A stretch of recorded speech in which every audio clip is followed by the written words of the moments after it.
Diena šios dienos žiūrovai. Aš esu Ingrida Bulatovienė, Graičiūnų aukštosios vadybos mokyklos Vilniaus skyriaus vadovė. Kaip žinia, Graičiūnų aukštoji vadybos mokykla rengia viduriniosios valdymo grandies vadybininkus. Šiemet vykdome priėmimą į 4 studijų programas, tai logistika, turizmas, teisė ir verslas. Taigi šiandien ir kalbėsime, ko reikia, kad taptumėt logistikos vadybininku, kokių dalykinių bei bendrųjų kompetencijų reikia. Kadangi esam taikomųjų mokslų aukšto mokslo institucija, tai glaudžiai bendradarbiaujame su įvairiomis verslo įmonėmis, savanoriškomis organizacijomis, tam, kad vyktų dialogas ir žinotumėm, kokių visgi tų kompetencijų reikia ir kaip praturtinti studijų programą. Taigi šiandienos mano pašnekovai, mokslų daktarė, logistikos dėstytoja Kristina Čižiūnienė ir Tomas Kaulinskas, savanoriškos organizacijos Kitas variantas steigėjas ir vadovas, taip pat lektorius studijų mokymų centro bendras savininkas.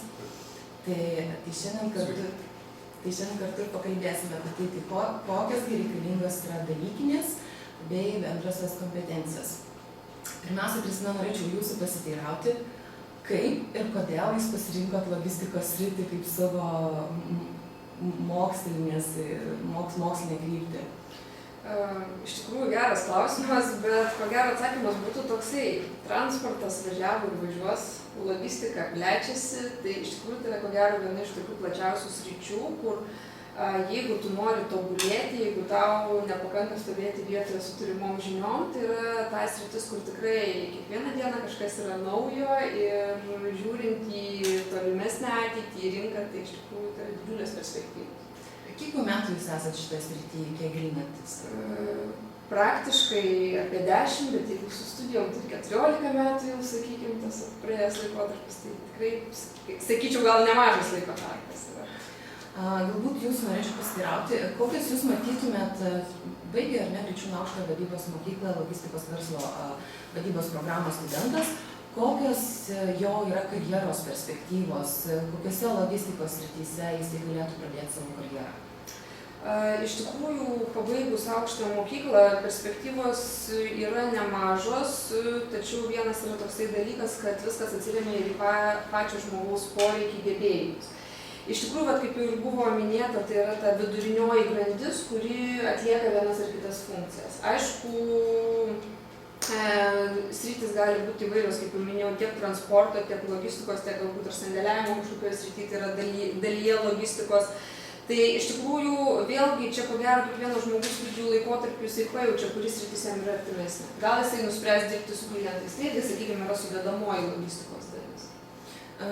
Tam, kad būtų aiškesnis įsivaizdavimas svarstantiems, galvojantiems apie logistikos vadybininko specialybę, profesiją, tai kokios yra tos pagrindinės funkcijos, kurias kasdien turėtų atlikti logistikos vadybininkas? Tai vienas iš tokių dalykų, ko gero, vėlgi, jeigu tai yra darbas su klientais, tai yra kiekvieną dieną bendravimas su klientais, bendravimas su savo personalu, ar tai būtų transporto priemonės vairuotojai, ar tai būtų sandėlio darbuotojai. Taipogi tai yra tam tikrų problemų sprendimas priklausomai nuo įmonės, tai galbūt kažkokių tai procesų optimizavimas, galbūt kažkokių tai strateginių klausimų analizavimas jo lygmenyje. Iš tikrųjų, tai vėlgi priklauso nuo to, į kokią įmonę ateis ir kokia tai yra sritis. Bet pagrindiniai dalykai, sakau, bendravimas su klientais, bendravimas su komandos nariais, sprendimų priėmimas, strategavimas, mąstymas. Jeigu jau Lietuva yra Europos logistikos mazgas, tai koks logistikos vadybininkas turėtų būti? Kokių tiek profesinių kompetencijų, tiek bendrųjų, kurias aptarsime su Tomu, kokios yra kompetencijos reikalingos? Iš tikrųjų, jos turi būti tiek profesinės, tiek socialinės, tiek, sakykime, tokios, kurios tiktų ir užsienio rinkai. Tai ir, sakykime, ir bendravimas tiek gimtąja užsienio kalba, greitas problemų sprendimas, taipogi ir asmeninės tokios savybės kaip iniciatyvumas, sąžiningumas, gebėjimas dirbti komandoje, ne tik vienam, sakykime. Tai man gal būtų tokios pagrindinės ir čia gal kolega dar galėtų pritarti kažką. Tai Tomai, galbūt jūs norėčiau pasiteirauti. Tai šiuolaikiniam versle, ar ne, specialistui, kokios yra būtinos bendrosios kompetencijos tam, kad jisai būtų kompetentingas rinkoje, eitų koja su naujovėm? Kadangi tenka nemažai konsultuoti tą šiuolaikinę pastatą, tai galiu pasakyti, yra tikrai įvairių grandžių žmonės. Pradedant tais žmonėmis, kurie ateina į įmonę tik po aukštosios mokyklos ir bando integruotis į kolektyvą, baigiant žmonėmis, kurie vadovauja tiems kolektyvams, kurie vadovauja įmonėms. Ir jeigu mes kalbėtume konkrečiai apie tos viduriniosios grandies vadybininkus, kurių funkcijas jau pristatė Kristina, tai kalbant apie tą minkštąją pusę, tai aišku visų pirma yra tas gebėjimas dirbti komandai. Nes logistika tai yra viena iš tų sričių, kur iš tikrųjų ypatingai reikalingas komandinis darbas. Tai nėra veikla, kur žmogus gali atsisėsti prie stalo, užsiimti popierių tvarkymu, skambučiais klientams ir to viskas pasibaigti. Logistikos vadybininkas tai yra žmogus, kuris turi dirbti ir su klientais, sugebėti surasti su jais bendrą kalbą ir su vairuotojais, sugebėti su jais rasti bendrą kalbą ir su savo kolegomis, sugebėti su jais rasti bendrą kalbą ir su savo vadovais, sugebėti su jais rasti bendrą kalbą. Ir natūralu, kad tie visi žmonės, klientai, vairuotojai, kolegos, vadovai, jie yra skirtingi. Skirtingi charakteriai, skirtingos patirtys, skirtingi mentalitetai ir iš tikrųjų, ką jūs sakėte, logistika tai yra tarptautinė specialybė, tai nepaslaptis, kad mūsų Lietuvos kompanijose dirba tie patys vairuotojai iš įvairių šalių, Baltarusija, Rusija, kai kurios Europos valstybės, ir su jais visais susišnekėti. Ir tai nėra toks savaime suprantamas ir natūralus procesas, kur atrodo tiesiog, kad tu pasakysi ir žmogus supras. Nieko panašaus. Ir tai labai greitai pasimato, tenka iš tikrųjų matyti didžiulį stresą patiriančius jaunus žmonės, jaunus specialistus, kurie atėjo su tokia nuostata, kad tai yra savaime suprantamas dalykas ir čia juk įgūdžių nereikia, papuola į tą virtuvę, tą kartais mėsmalę. Ir jų streso lygis jisai pradeda kilti nebe dienomis, bet valandomis. Jeigu jie neturi to bendravimo įgūdžių, kitas svarbus momentas, apie kurį jau irgi Kristina užsiminė, tai yra problemų sprendimas. Ir čia vėl logistika yra viena iš tų sričių, kur, nesinorėtų, aišku, jaunų specialistų gąsdinti, bet reikia nusiteikti, kad iš tikrųjų didelę darbo dalį užims problemų sprendimas. Kažkur išvažiavo automobilis, kažkur išvažiavo ir sugedo. Sutarė su klientais dėl krovinio ir klientas, kai automobilis jau turi išvažiuoti, paskutinę minutę to krovinio atsisako. Automobilis pustuštis važiuoja, reiškia patiriami finansiniai nuostoliai. Ta dalyką kažkaip reikia paaiškinti vadovui, kažkaip reikia susitarti su kolegomis, kad būtų galima tos krovinius pergrupuoti ir taip toliau.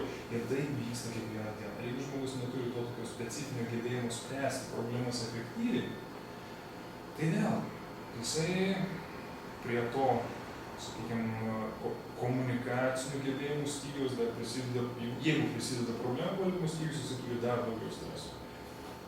Trečias, tas minkštasis įgūdis, kuris yra labai svarbus, yra gebėjimas planuoti.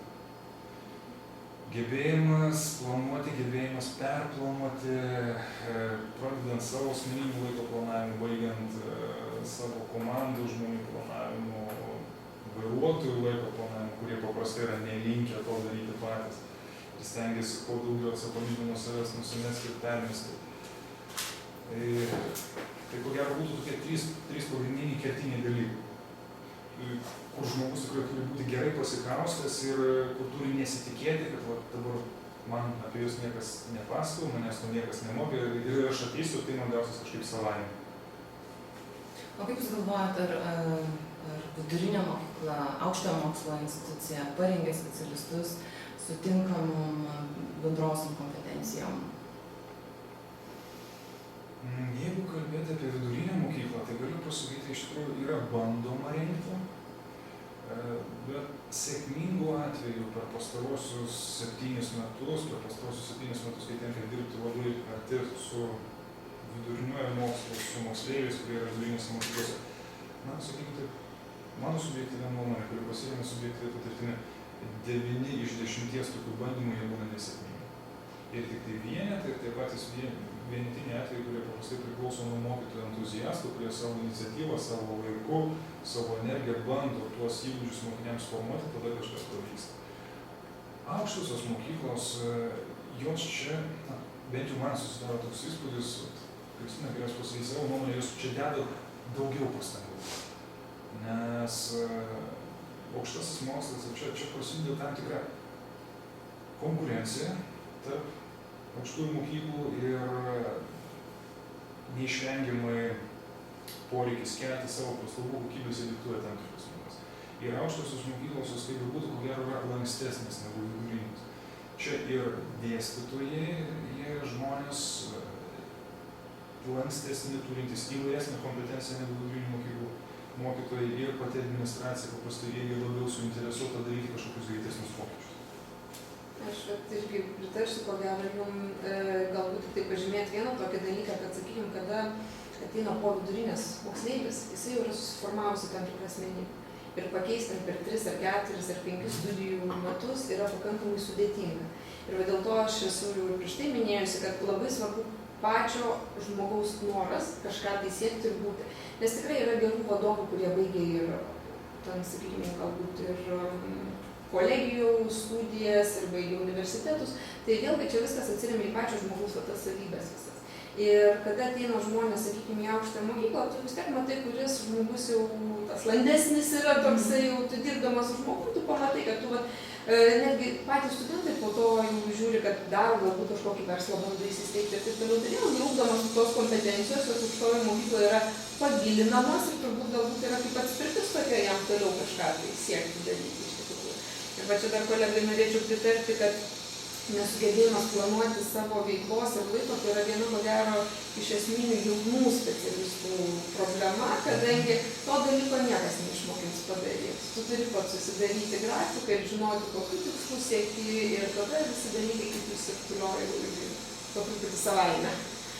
Mes turime žiūrovą Sigito klausimą, kuo skiriasi verslo vadybininkas nuo logistikos vadybininko? Galbūt čia aš iš savo pusės galėčiau pasakyti, iš tikrųjų logistikos vadybininkai yra reikalingi truputį kitokie specifiniai gebėjimai. Tai yra, jeigu mes baigiam vadybos, pavyzdžiui, studijas, tai mes sėkmingai galėsime dirbti vadybos srityje. Tačiau logistika ir transportas turi savo specifiką ir, sakykime, vėlgi tų pačių teisės aktų žinojimas, tam tikrų dokumentų žinojimas, kurie yra reikalingi, tam tikrų technologinių netgi procesų išmanymas, tai mano požiūrį būtų toksai galbūt vienas iš esminių skirtumų. Galime, aišku, daugiau jų paminėti. Ar aš galiu daryti išvadą, kad logistikos vadybininkui yra ganėtinai svarbios ir teisės žinios, ar ne? Taip. Tikrai taip, ypač dirbant tarptautinėje rinkoje, nes tikrai logistika neapsistoja vien tik tai ties Lietuva. Tai yra iš tikrųjų tiek tarptautinė, tiek ta globalioji, galima sakyti, logistika, tai ten iš tikrųjų teisės aktų žinojimas, tos teisinės sistemos išmanymas, nes, sakykime, kas tinka Europoje, tai nereiškia, kad tiks ne Europos Sąjungos šalims ir taip toliau. Tai vėlgi yra tam tikra specifika ir čia nemažai susiduriama ir su ta pačia teisė. Aišku, čia nėra ta 100% teisė, bet yra būtent logistikos transporto srities visi tie reglamentavimai ir dokumentai. Iš tikrųjų, turiu progą mūsų žiūrovams pasakyti, kad šiais metais yra Kriščiūnų aukštojoje vadybos mokykloje galimybė rengtis logistikos verslo vadybos programą su gretutinėmis teisės ir verslo studijomis. Tokiu atveju jūs įgysit dvigubą kvalifikacinį laipsnį. Galbūt, Kristina, jūsų norėjau teirautis, tai kokie būtų tie didžiausi darbdaviai logistikos versle? Kur galėtų planuoti karjerą, ar ne, savo būna klausimų mūsų teiraujasi studentai? Iš tikrųjų, net nežinau, čia sakykim, kad kažkokios reklamos gal įmonėm nedaryta ir taip toliau, bet tai visos tiek Lietuvos, tiek ne Lietuvos kapitalo, transporto, logistikos įmonės, kiek aš žinau, sakykim, kiek pačiai tenka susidurti, didžiosios įmonės tikrai sėkmingai įdarbina ir priema ir studentus ir sakyti, netgi prašo aukštųjų mokyklų, kad mums reikia šios srities specialistų, gal galite atsiųsti praktikai, po to mes norime visi įsidarbinti ir taip toliau. Tai, kad nebūtų kažkokios reklamos, aš nenorėčiau vardinti tų įmonių. Kokius minėjote apie tai, kad mielai įsidarbina į praktikos metu ar nepasilieka studentus, kurie parodo geriausius rezultatus. Tai kokius reikalavimus visgi kelia tiek iš dalykinių kompetencijų pusės, tiek iš bendrųjų darbdaviai jauniems specialistam? Ko iš jų tikisi?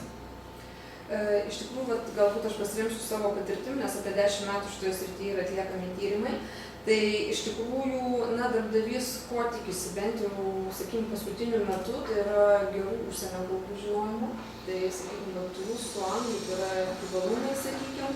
Taipogi savo srities išmanimo ir taipogi, ką mes jau prieš tai esame minėję, tai yra būtent komandinis darbas, bendravimo įgūdžiai, nes tai yra kiekvieną dieną praktiškai ar tiesiogiai ar netiesiogiai tu turi bendrauti su žmonėm, priimti staigiai sprendimus ir daryti visus šitus dalykus. Todėl manyčiau, kad studentam pagrindinis dalykas tai yra ir, sakykime, tas pats derybų menas ir galbūt retorika ir verslo netgi etika, kas yra labai svarbu, sakykime, šiandien. Dėl to mums galėtų papildyti iš bendrųjų kompetencijų. Iš bendrųjų šakų irgi prieš porą dienų tik teko kalbėtis ne su logistikos kompanijos vadovu, bet su kitos bendrovės vadovu. Iš esmės, iš visų girdžiu tą patį. Dar vienas iš kertinių dalykų, tai atsakingas požiūris į tai, ką tas žmogus savo darbo vietoje daro. Ir iš tikrųjų čia ne kažkokia teorinė atsakomybė, kad tiesiog taip reikia elgtis atsakingai, reikia vykdyti savo įsipareigojimus, bet yra daug giliau, nes ką aš labai dažnai girdžiu iš vadovų, ką aš labai dažnai girdžiu iš įmonių savininkų priimančių darbą jaunus žmonės po aukštosios mokyklos, tai kad jiems trūksta arba atsakomybės, arba motyvacijos. Nes kartais susidaro toks įspūdis, kad tie 12 metų praleisti mokykloje tarsi suformuoja kažkokį labai formalų požiūrį į tai, ką jaunas žmogus daro. Tai jau į mokyklą nuo 8 iki 3 atsėdėjau, atsimokėjau, išėjau, pamiršau ir viskas. Ir kai jaunas žmogus 12 metų taip daro, atėjęs į darbą, jis kartais irgi atsineša tuos pačius įpročius. O atėjau į darbo vietą nuo 8 iki 5, ar buvau, ko manęs paprašė, tai aš padariau, uždariau duris, išėjau ir pamiršau.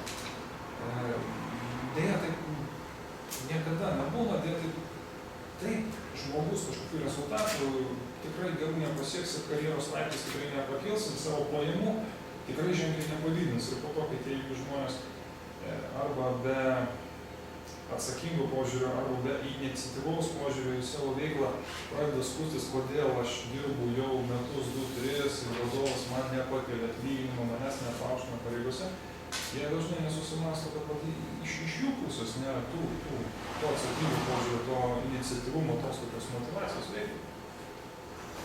Turim žiūrovo klausimų, žiūrovės, tiksliau, ar baigus logistiką galima dirbti logistikos įmonėse, ar ir kur kitur? Mano požiūrį, tai iš tikrųjų pabaigus logistikos specialybę jūs galite dirbti ne tik logistikos srityje, kadangi jūs gaunate ne tik specifinės logistikos žinias, bet jūs gaunate ir, sakykime, to pačio ir verslo žinias.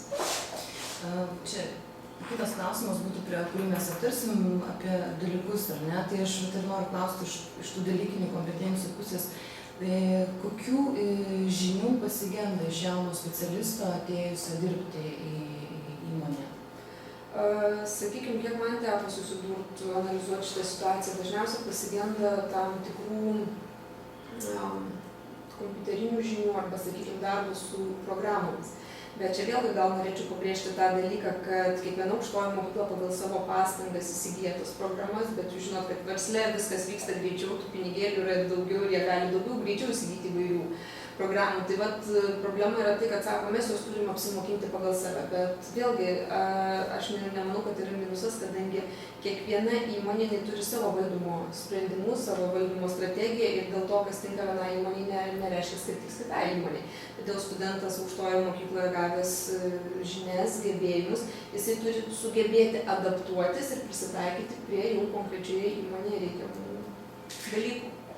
Jeigu atsakyti į žiūrovo Tomo klausimą, kokius dalykus reikia studijuoti logistikoje, tai trumpai galiu paminėti, kad studijų metu yra ugdomas tiek bendrosios kompetencijos, kaip mokymasis mokytis, kompiuterinio raštingumo žinios, taip pat užsienio kalbos yra gilinamos. Iš dalykinių kompetencijų tai yra transporto vadyba, prekybos logistika, žmogiškų išteklių valdymas, taip pat ir marketingo žinios, kuriuos turbūt pritarsit, kad yra reikalingos logistikos srityje, ar ne? Taip, tai kitas klausimas būtų, norint įsteigti logistikos įmonę, su kokiais sunkumais galiu susidurti, ką galite patarti išsamiau? Dabar klausimas konkrečiai logistikos kurios srities, nes pavyzdžiui, jeigu steigsim ten, sakykime, tik ekspediciją, tai jums realiai reikia įsisteigti įmonę, turėti patalpas ir kaip vadovui pabaigti mokymus. Tai va, jeigu mes teiksim sandėliavimo, sakykime, firmą, tai be abejo reikės ir atitinkamų patalpų, ir įrenginių, ir darbuotojų, ir galbūt atitinkamų programų ir taip toliau. Tai va, vėlgi, apie kurią sritį logistikos mes kalbam. Ir aš gal savo ruožtu norėčiau galbūt klausimą atsakyti. Ar žmogus, Karolina, uždavus šitą klausimą, ar jau turi patirties verslo įmonėje? Nes paprastai, kai žmonės tik pabaigę aukštąjį bando steigti savo verslus, prieš tai neįgyja praktikos kitose logistikos kompanijose, tiesiog samdomais darbuotojais ir nepamatė, kaip tas verslas veikia iš vidaus. Na, mano praktika rodo tai, kad jie labai dažnai rizikuoja tikrai brangiai susimokėti už tas pamokas. Turėčiau papildyti Tomą. Grįžimo aukštojo vadybos mokykloje praktiką gali atlikti 2 kartus per 3 studijų metų laikotarpį. Tai tiek antram kurse, tiek trečiam jau studentai atlieka praktiką. Ir plus turi antreprenerystės studijų dalyką. Tai sėkmingai studentai dalinasi patirtimis, bandymais ir galbūt netgi tos pačios Verslios Lietuvos ir kitos iniciatyvos padėti jaunam verslui, tai jos yra sveikintinos ir jeigu toks noras yra, tai turbūt svarbu yra susidėlioti aiškiai, ką būtina atlikti, kokius namų darbus tam, kad jūs galėtumėte sėkmingai sustartuoti ir nesibankrutuoti. Ir va čia tada papildant, iš tikrųjų, jūs suteikia tokią galimybę, labai svarbu, kad kiekvienas studentas ir tą galimybę tikrai kiekvienam norėčiau palinkėti, jie nuoširdžiai pasinaudoti, nes vėl nepaslaptis. Yra studentų tarpe tokių, kurie praktiką pasižiūri formaliai. Popieriukas. Jiems reikia praktikos. Čia dar yra viena iš užduočių, kurias daro dėstytojai. Na, kaip padaryti formaliai. O čia iš tikrųjų yra fantastiška galimybė, kai su aukštosios mokyklos palaiminimu tave siunčia į įmonę, suteikia ten galimybę kitų įmonės darbuotojų sąskaitą, netgi tos įmonės pinigais išbandyti savo jėgas ir gauti tam tikrą patirtį ir tada taip. Ir priimti sprendimą. Sakykime, tai yra man aktualu, įdomu ir aš to noriu iš tikrųjų gyvenime. Plius studentai tikrai turi galimybę ir užsienyje įgyti praktikos, yra gimainų programos, ar ne, Erasmus gali išvykti į užsienį ir ten atlikti praktiką ir pasižiūrėti kitų šalių gerąją patirtį, perimti grįžus čia. Jeigu noras išlieka steigti kažką savo, neprisidėti prie kitų, tai tą galima ir pritaikyti. Dabar norėjau paklausti, o socialinė kompetencija, jinai svarbi iš logistikos vadybo profesijai, kaip jūs galvojate? Socialinė kompetencija yra labai plati sąvoka. Visas tas socialumas, kuris yra susijęs su žmonėmis, su ryšiu tarp žmonių, aišku, tai yra svarbu. Tai yra svarbu, nes tai yra komandinis darbas ir viskas to pasakyti. Tiesiog ir mano nuomonė, mano subjektyvia nuomonė, paremta subjektyvia patirtimi, tai yra kaip viena iš 2 kojų, kurių laikosi žmogus, tai yra tos, pavadinkim taip, kietosios kompetencijos, kurias šiuo atveju čia atstovauja Kristina, ir yra minkštosios kompetencijos. Tai va, tie visi socialiniai įgūdžiai yra, įgyjus tik tai vieną pusę, tai bus stovima tik tai ant vienos kojos. Ir tai rodo gyvenimas ir senesnės kartos specialistai ir vadovai, kurie baigė aukštąsias mokyklas prieš 10-15 metų, kur tikrai apie tas socialinės minkštąsias kompetencijas dar buvo kalbama labai mažai. Šiandien jie vaikšto į seminarus, moka iš savo kišenės, moka iš įmonės pinigų tam, kad tas socialinės kompetencijas įgytų. Ir jie tai daro tikrai ne todėl, kad jiems nėra ko užsiimti, ne todėl, kad jie turi daug laisvo laiko, o todėl, kad tai yra gyvybiškai svarbus poreikis. Tai jeigu žiūrintiems mus ar ne, klausantės, kyla klausimas, aš noriu rinktis šitą profesiją, logistikos vadybininko, tai kokių asmeninių kompetencijų, kokias asmeninės savybės aš turiu turėti tam, kad bent pradėčiau svarstyti apie tai? Pradžioje, aišku, reikia noro, bet jeigu mes jau kalbam apie ateitį, kada mes eisime į darbo rinką ir visą kitą, tai be abejo reikalingas ir komunikabilumas, ir noras tobulėti, nes tai, mano požiūrį, yra sritis, kur yra mokymasis visą gyvenimą. Kur tu kiekvieną kartą, ten kas pusmetį, kas metus vis kažkas pasikeičia, tu turi atsinaujintą žinią, žiūrėti.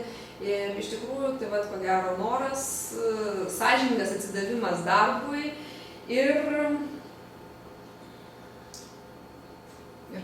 gal Tomas gali pratęsti. Ir aš pridurčiau tai, kas aš Justina, pageidautina, kad tai būtų jūsų noras, ne jūsų tėvų, ne jūsų draugų, ne kitų žmonių, tiesiog paklauskit savęs. Ar jums ta sritis yra įdomi?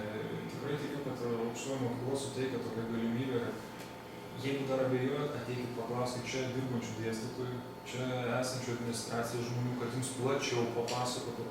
Jeigu tik yra galimybė, nueikit į kokią nors logistikos bendrovę ir tiesiog nueikit pas vadovą, paprašykit, kad parodytų, kaip atrodo ta virtuvė. Tikrai tikiu, kad sutiks. Ir tada, aišku, tai turi būti žmogus, kuris labiau mėgsta komandinį darbą. Jeigu jūs esate iš tų specialistų, kurie puikiai jaučiasi būdami vieni ir darydami kažką vieni ir tikrai atvirai savo pripažįsta, kad taip, jums taip yra geriau, aš abejoju, ar logistika bus jūsų sritis. Jeigu jūs esate tie žmonės, kurie visais įmanomais būdais vengiate problemų. Jeigu jūs dievinat ramų, stabilų gyvenimą su minimaliu stresu, kur viskas vienodai šiandien, rytoj, poryt, po metų, tai klausimas irgi, ar tai tikrai yra jūsų sritis. Bet jeigu jūs esate tie žmonės, kurie jau mokykloje drąsiai priimat iššūkius, jeigu tikrai proga einat vadovauti komandai, mėgstat naujoves, tikrai, ką Kristina sakė, esat linkę tobulėti, nuolat mokytis. Tai va čia galėtų būti iš tikrųjų jūsų sritis, nes karjeros galimybės čia yra tikrai didžiulis. Čia galbūt dar kolegai irgi norėčiau paantrinti dėl viso šito dalyko, bet galbūt irgi tokį dar dalyką vieną pažymėt, kad kai kurios, aišku, įmonės mėgsta tuos vadinamus lyderius vienišius. Bet vėlgi, anksčiau ir vėliau atsidūrėma į tai, kad vienas lauke ne karys. Tai va, kai kurios įmonės skatina, kad kuo didesnė konkurencija tarp darbuotojų yra, bet vėlgi, sakau, tas susiveda anksčiau ir vėliau, kad reikia pasitarti, reikia kažką pasikonsultuoti, tai va tas komandinis darbas jisai. O sakykit, ar įmonės investuoja į darbuotojų tiek bendrųjų, tiek profesinių kompetencijų ugdymą? Iš tikrųjų taip, įmonės pagal savo poreikius netgi siunčia įvairius kursus, vėlgi žiūrima pagal tai, kokią poziciją tu užimi įmonėje. Tai vėlgi tai yra įvairūs ir mokymai, ir konferencijos, ir, nežinau, kaip čia pavadinti, galbūt kaip seminarai kažkokie, išvažiuojamieji tokie susitikimai tiek Lietuvoje, tiek užsienyje. Tai čia tikrai skatina, arba netgi atėjus naują darbuotoją, jeigu mato, kad mokia gerai užsienio kalbą, siunčia pas savo klientus, kad su jais užmėgstų didesnius kontaktus arba parsivežtų naujus klientus. Tai čia grynai įmonės politika. Ką jūs suprantate? Taip, tas dalykas yra, mokymai vyksta, nes verslas supranta, kad viskas keičiasi, viskas yra dinamiška. Stovėti vietoje tai reiškia lygiai taip pat kaip su kompiuterinėmis programomis. Kai aš pirmą kartą atsisėdau prie kompiuterio, buvo 98 Windowsai. Šiandien yra 365 versija, tarp jų buvo visai vietai. Tos programinės įrangos tobulėjimas lygiai atspindi, kaip viskas mūsų gyvenime keičiasi, kaip viskas yra, kokia didžiulė yra dinamika. Kokius jūs pasiūlytumėt būdus tobulinti tiek profesinės, tiek asmeninės kompetencijas? Iš asmeninės patirties galbūt, kaip jūs tą darote? Vėlgi, tai sakykime, jeigu yra galimybė dalyvauti kažkokiuose renginiuose, lankytis įmonėse, bendrauti su žmonėmis, tai va, sakykime, viena iš tokių kompetencijų. Aišku, čia niekas neverčia, bet tik per bendravimą, tik ėjimą, kaip sakant, galbūt netgi ir klydimą, ir mokymasi iš savo klaidų, tu stiprini tai, ką turi ir mokaisi iš, sakykime, viso to bagažo.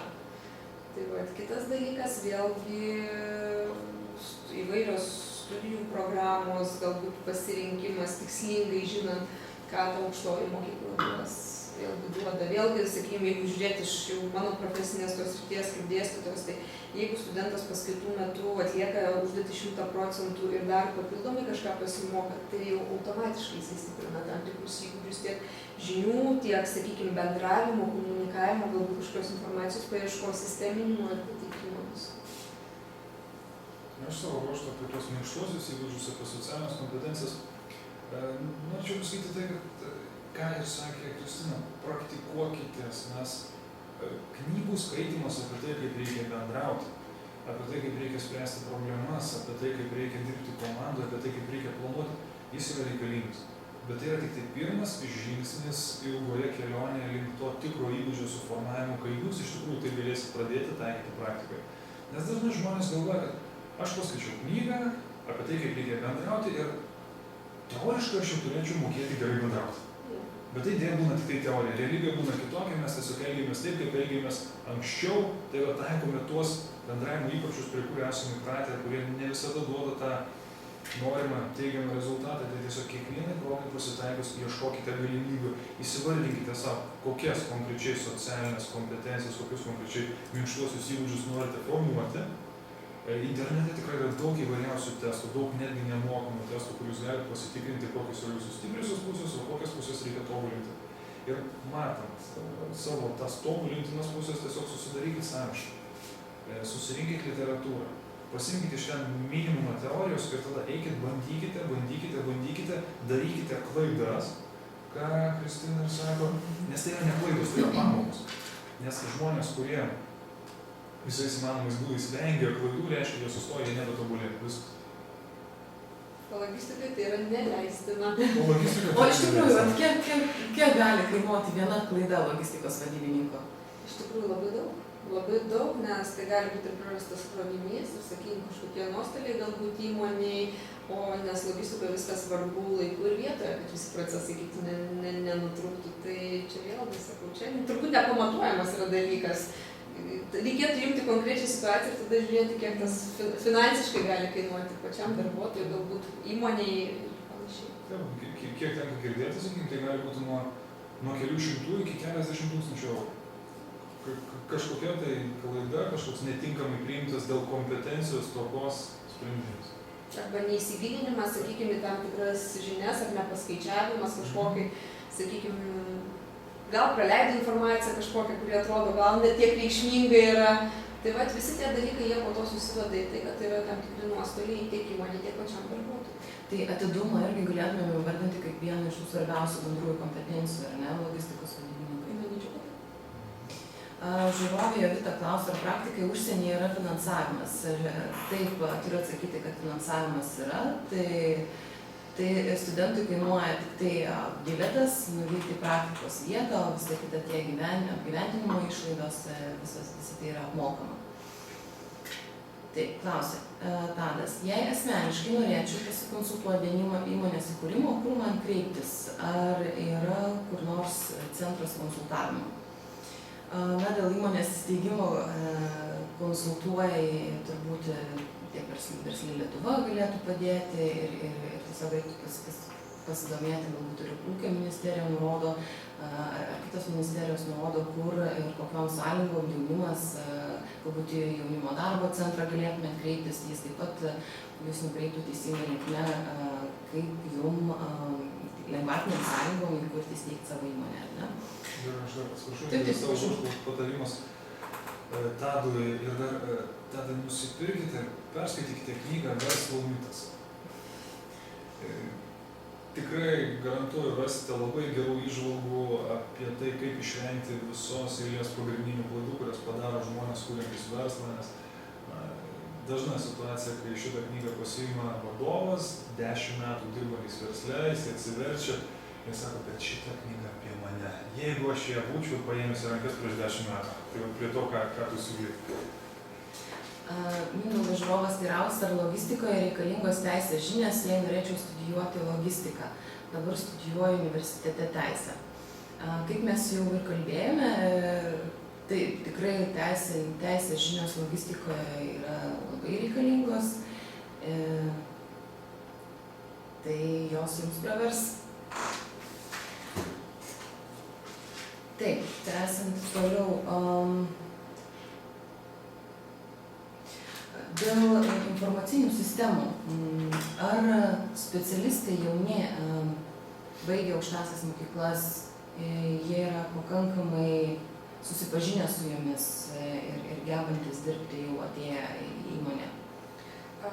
Dar kartą galbūt pasikartosiu, prieš tai esu minėjusi, kad aukštoji mokykla pagal savo galimybės jinai suteikia dirbti su informacinėm įvairiom sistemom, bet kaip minėjau, sakykime, kas tinka vienoje įmonėje, tai dar nereiškia, kad tiks kitoje įmonėje.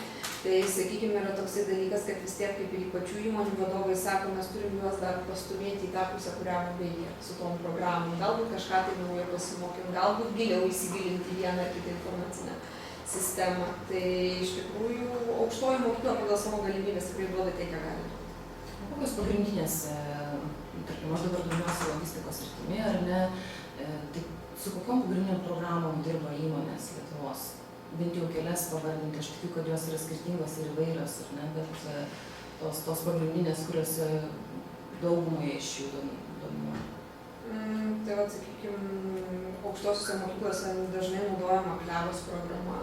Toliau logistikos įmonėse yra sandėlių valdymo programos, klientų valdymo programos ir taip toliau. Tai čia, sakau, yra tokios stambiausios galbūt, sakykime, tos galbūt maršrutų sudarimo, tai yra autoroute programos, kiti ten Michelin naudoja ir panašiai. Tai vat vėlgi kiekviena įmonė žiūri pagal savo galimybės, ką gali prisiderinti. Ir dažnai tos pačios įmonės kuria savo sandėlių, klientų valdymo programas, nes vis tiek, nors atrodo visi dirba toje pačioje logistikos rinkoje, veža tuos pačius krovinius į tas pačias šalis, bet nuo įmonės valdymo struktūros labai priklauso ta programų specifika ir tenka bendrauti su kolegomis, kurie kuria tas sandėlių valdymo, klientų valdymo programas. Taip, jie ateina su standartiniais modeliais, jie pasiūlo, bet tikrai didžioji dalis įmonės sako, nežinot, padarykit mums va taip, taip ir taip, todėl... Kad būtų patogus įrankis, sakykime, dirbti.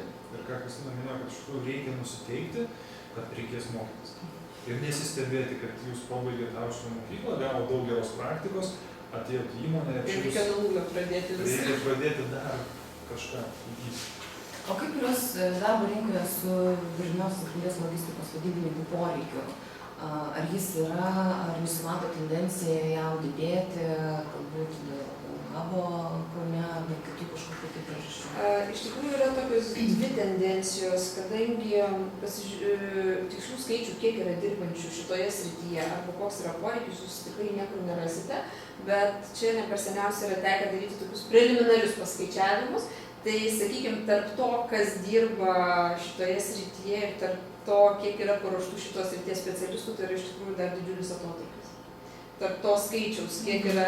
Tai tas rodo, kad įmonės pačios tada stengiasi pasiruošti tą logistikos specialistą, kaip jom reikia, sakykime. Tai šitas sritis yra sritis, kur darbuotojų skaičius prognozuojama, kad jisai augs, nes jeigu žiūrėti tas ilgalaikės perspektyvinės strategijas, kas yra numatoma, tai kaip jūs minėjote, hubai, logistikos centrai ir visa kita, tai iš tikrųjų specialistai bus reikalingi. Reikalingi tie kokybiški specialistai, kurie žinos tą sritį ir kur darbdaviam tikrai nereikės papildomai investuoti, kad ten, sakykime, aš galbūt, nežinau, pabaigiau geografiją, į mane 100% reikia investuoti, kad aš dar išmokčiau ir teisę, ir logistinius terminus, ir visą kitą. Tai mano požiūris, kad šitas sritis augs, aišku, neaugs galbūt daugiau kokybinė prasme, nes šitos srities specialistų yra kasmet didėja reikalavimai, nežinau, čia yra mano požiūris. O su kuriomis čia valstybėmis, ar ne, kuriomis kryptimis vyksta tas bendradarbiavimas su kitais užsienio partneriais Lietuvos logistikos verslo? Mes minėjom, kad reikalingos anglų ir rusų kalbos žinios. Kokios dar užsienio kalbos žinios gali būti reikalingos? Iš tikrųjų, kiek man tenka ne per seniausiai su kelių firmų atstovais pabendrauti, tai nemažai Lietuvos įmonių dirba su lenkų vežėjais. Tai vat reikalingos ir lenkų kalbos žinios. Bet šiai dienai pakankamai, pažiūrėjus ir darbo skelbimus ir visą kitą, nemažas reikalavimas yra rusų kalbos žiniom, kad tai yra prioritetas. Šiai dienai, kadangi vis tiek norim, nenorim, mūsų ta rinka, jinai yra, mes dar priklausom nuo tos rinkos. Taip, kas dėl pačios rusų kalbos, irgi teko neseniai bendrauti su vienos iš aukštųjų mokyklų atstovų, tai jie sugrąžino rusų kalbą, vien dėl to, kad iš tikrųjų mato, kad verslo sektorius to reikalauja. Ir tie visi mūsų bandymai išsižadėti, atsiskirti, atsiriboti, vis dėlto reikia suprasti, kad mes esam slengstis tarp rytų ir vakarų. Ir kuo geriau mes sugebėsim tai išnaudoti, tuo Lietuva kaip valstybė bus turtingesnė. Ir čia dar gal pridėti prie to, sakykime, kad irgi neseniai teko bendrauti su studentė, kuri atlikinėjo praktiką. Ir jinai sako, nemokėjau rusų kalbos, bet sako, man reikėjo bendrauti su klientais, kur ten reikėjo siųsti žinutes. Ir vat būtent rusų kalba sako, tai aš per praktiką dar be to, kad gavau savo profesinės žinias, dar ir pasimokiau rusų kalbos. Jo, tai vat, sakykime, jeigu tik yra noras, visą laiką galima mokintis, tobulėti. Kągi, šiandienos laikas mūsų transliacijai išseko. Galim daryti apibendrinimą išvadą, kad kompetentingų darbuotojų, turinčių aukštas tiek profesinės, arba kitaip tariant, dalykinės žinias, tiek bendrasias kompetencijas, tokių darbuotojų reikia kiekvienoje įmonėje. Bendrasis kompetencijas ugdo tiek aukštoji mokykla, bet lygiai taip pat ir jūs, žinodami savo silpnąsias vietas, turėtumėte jas tobulinti. Noriu priminti transliacijos žiūrovams, tiems, kurie neturėjo galimybės šiandien žiūrėti, kad įrašas bus pasiekiamas avm.lt svetainėje. Taip pat kviečiu prisijungti prie kitų mūsų tiesioginių transliacijų, kurios vyks jau rytoj. 11 val. Mes kalbėsime apie teisę ir verslą, kaip jie susiję, kokia yra teisininko profesija ir šitai profesijai keliami reikalavimai. 1 val. Mes kalbėsime apie buhalterinę apskaitą, apie jos aktualijas. Taigi, mielai kviečiu dalyvauti diskusiją, užduoti klausimus ir iki kitų susitikimų. Viso geriausio.